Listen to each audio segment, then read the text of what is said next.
అండి, అందరు ఎలా ఉన్నారు? ఇది ఏంటంటే మన షాప్ పక్కనే వెంకటేశ్వర స్వామి టెంపుల్ అనమాట. అంటే అసలు మన షాప్ ఉంది ఎస్విఎన్ కాలనీ గుంటూరు. పక్కనే షాప్ పక్కనే వెంకటేశ్వర స్వామి టెంపుల్ ఉంటుంది. సో ఇంకా సంక్రాంతి నెల స్టార్ట్ అయింది కాబట్టి అమ్మవారిని అయితే గుళ్ళోకి తీసుకెళ్తున్నారు వేరే వాళ్ళ ఇంటి దగ్గర నుంచి. సో అది ఆ ఊరేగింపు అనమాట. ఇంకా కొంచెం క్లోజ్గా తీయటానికి నాకు కస్టమర్స్ వచ్చి ఉన్నారు. సో అందుకని చెప్పి ఆ చిన్న క్లిప్ అయితే తీసాను. అలా నేనైతే ఈ అమ్మవారు గోదాదేవి అనుకుంటున్నాను, మరి నాకు అంత కరెక్ట్గా తెలియదు.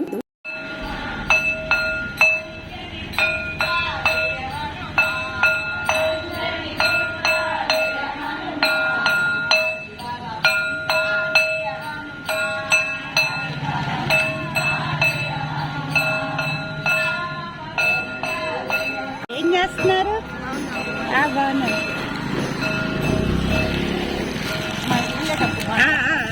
అయితే అలా వీడియో తీస్తుంటే వచ్చి పలకరించి, అంటే తెలిసిన వాళ్ళు ఉన్నారు అందరూ వచ్చి పలకరించి అలా తాంబూలం ఇచ్చారు. నేనైతే మహాప్రసాదంగా ఫీల్ అయ్యాను.